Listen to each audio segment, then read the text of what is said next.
आज यहाँ BBC London studio में एक बहुत ख़ास मेहमान हमारे साथ हैं, जो उनका तारुफ़ मैं क्या कराऊँ, फ़िल्म मेकर भी हैं, पेंटर भी हैं, संगीत के कद्रदान भी हैं, फ़ैशन में भी उनका दखल है। बस नाम की कमी रह गई है, नाम है मुज़फ़्फ़र अली। मुज़फ़्फ़र, अगर आप ख़ुद अपना तारुफ़ कराएँ तो आप अपने को क्या कहेंगे, लोगों को क्या बताना चाहेंगे कि आप कौन हैं, क्या हैं? अब आपने तो सब बता ही दिया है, लेकिन मैं अगर एक हसास इंसान की शक्ल में पहचाना जाऊं और साथ साथ हुस्न के कदरदान की शक्ल में पहचाना जाऊं तो मैं समझता हूं कि बहुत बड़ी बात होगी।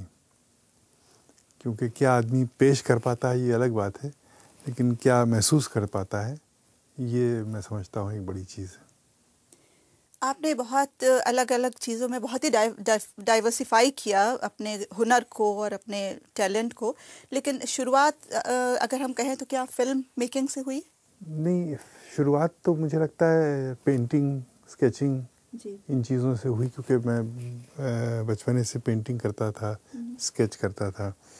फिर उसके बाद फ़िल्म मेकिंग मैंने 78 में शुरू की जी। और उस वक्त जो चीज़ मेरे काम आई वो स्केचिंग करने का हुनर था। आप एक ताल्लुक़दार फ़ैमिली से हैं, कोटवारा की। अगर आपका पूरा नाम मैं लेना चाहूँ तो राजा सैयद मुज़फ़्फ़र अली आपका नाम। उस ख़ानदान से होकर और फ़िल्म मेकिंग में जाना, जहाँ मेरे ख़्याल में एक ज़माने में बहुत मायूब समझा जाता था इस तरह के थिएटर या फ़िल्म या आपको क्या लगता है, ऐसा कुछ था आपके घर का माहौल या कोई किसी तरह की रुकावट या कभी ऐसा हुआ कि किसी के नहीं, एतराज़ किया हो? एतराज़ तो क्योंकि हमारे वालिद भी जो थे वो एक बहुत ही कुशादा ख़्याल के थे और उन्होंने एडिनबरा में उन्होंने एमए किया और उस ज़माने में वो कम्युनिस्ट पार्टी ऑफ स्कॉटलैंड के मेंबर भी थे और अपने वक्त से बहुत आगे की सोचते थे। तो बहुत कुछ हमारी सोच जो थी वो उनसे आई। आपकी पहली फ़िल्म गमन थी। इसका ख़्याल कैसे आया? क्या ऐसी बात थी जो आपको लगा कि आपको ये इस मौज़ू पे फ़िल्म बनानी चाहिए? मैं बम्बई में था, सन 70 से एयर इंडिया में काम कर रहा था। तो वहाँ मैं अपने गाँव जाता रहता था कोटवारा।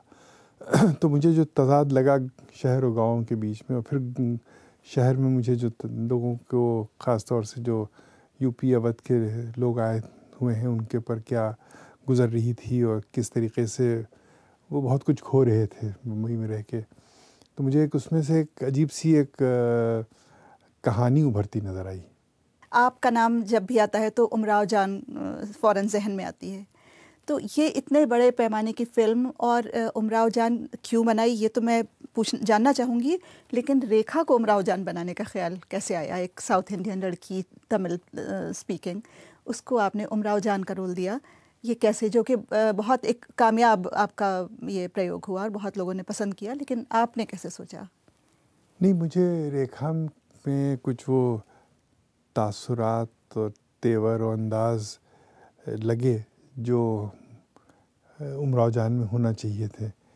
और वो एक्ट्रेस बहुत अच्छी है और मतलब ज़बान पे उसने काफ़ी उसको कमांड है। तो ज़ाहिर उस वक्त कई लोगों ने कहा कि आप इनको क्यों ले रहे हैं, और भी लोग हैं जो जैसे उनको क्यों नहीं आप सोचते। तो अब मैंने कहा कि जो उसके अंदर एक आँखों में एक गिर के संभलने वाली कैफ़ियत है, वही मुझे चाहिए इसके लिए, और only she can do it. आज भी उमराव जान का ज़िक्र होता है तो रेखा ही दिमाग में आती है, हालांकि बाद में भी एक फ़िल्म बनी और काफ़ी कंपेयर किया गया उसको। आपको जब ये फ़िल्म दूसरी अनाउंस हुई है तो आपको कैसा लग रहा था कि क्या ऐसा होगा कि लोग आपकी फ़िल्म को भूलकर अब ये दूसरी उमराव जान को याद नहीं, रखेंगे? मुझे थोड़ी सी तो आदमी को होता ही है कि भाई हमारी चीज़ को टाइटल भी वही है, सब कुछ वही है, तो उसमें कन्फ्यूजन होता है और सब्जेक्ट भी वही है। लेकिन अब आजकल जिसे कहना चाहिए, फैज़ का शेर है, मैं खाने की रौनक है न खानक़ों की, अपना ली हवस वालों ने जो रस्म चली है। तो वो लेकिन मैंने कहा जो मैंने बनाई है अब तो ये अवाम की चीज़ हो गई है, मेरी चीज़ तो हुई नहीं। तो मैंने कहा अगर अच्छी है तो और बुरी है तो अवाम खुद फैसला करे। जूनी के नाम से एक फ़िल्म आपने शुरू भी की, क्या हुआ फिर उसका, क्योंकि लोगों को बहुत अब भी उसका बेसब्री से इंतज़ार है? नहीं, मुझे खुद उसका लोगों से ज़्यादा बेसब्री से इंतज़ार है। मैं समझता हूँ वो एक फ़िल्म थी जो हिंदुस्तान के लिए एक संग मील होती।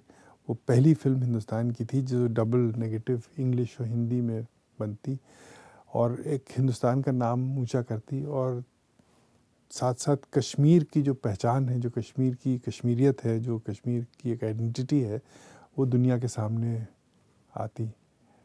तो पूरी हमने एक इंटरनेशनल टीम लेके हमने वहाँ कश्मीर में 1.5-2 साल रहे, और आज भी हम मतलब हमने कोई 30-40% वो फिल्म बन गई है डिम्पल और विनोद को लेके। अब या तो पूरी नई सिरे से बनाई जाए या उसी में कुछ इजाफत की जाए।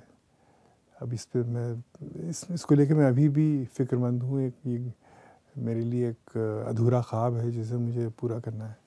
और आप इसको लेकर होपफुल हैं कि ये मैं होगा बिल्कुल कभी ना इसको कभी? करना ही है, मुझे किसी न किसी तरीके से करना है। जो बन गई उसको ही मैं जाके वहाँ पर गांव-गांव दिखाऊं और लोगों को दिखाऊं कि देखिए ये मैं आपके लिए कर रहा था, आपको कैसा लग रहा है।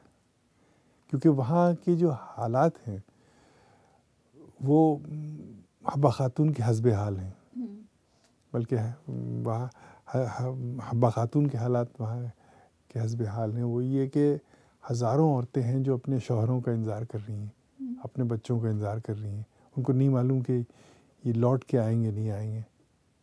और वही हब्बा खातून की भी कैफियत है, वही उसकी शायरी भी थी। ये हाफ विडोज़ जो कहलाती हैं, जो ये हाँ। कॉन्सेप्ट हुआ है।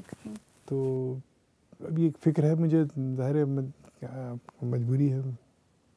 क्या वहाँ शूटिंग करना मुश्किल है, ये वजह है, या और कुछ वजूहात रही होंगी? मेन चीज़ है रिसोर्सेज का प्रॉब्लम, जी।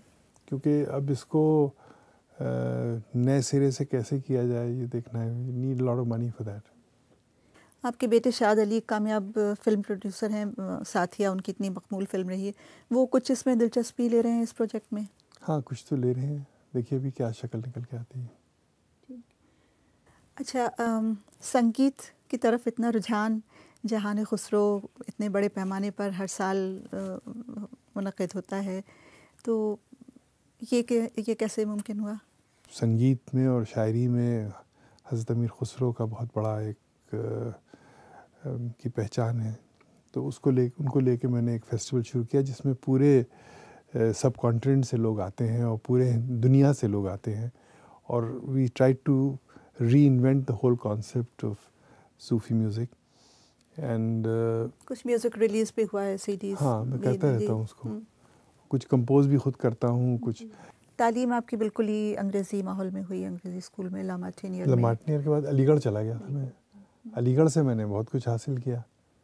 जिस चीज़ को हासिल करने गया था वो नहीं किया, लेकिन बाकी चीज़ें मैं साइंस पढ़ने गया था, फिर हासिल किया वहाँ पर शायरों से दोस्ती। तो अब मतलब बहुत तरफ आपने फैला रखा है अपना। नहीं कहाँ फैला है? कैसे वक्त कैसे मिलता है अपने लिए, वक्त कैसे मिलता है? सिमटे तो दिले आशिक, फैले तो ज़माना। ये बताइए, अपने लिए, घर के लिए? क्योंकि मैं अपने ही साथ रहता हूँ, घर के साथ रहता हूँ, मेरी बीवी भी मेरे साथ काम करती हैं, तो मैं बाहर तो कहीं जाता नहीं हूँ। आई एम नॉट एम्प्लॉयड, तो मेरे पास वक्त ही वक्त है। BBC लंदन स्टूडियो आने के लिए आपका बहुत बहुत शुक्रिया। Thank you.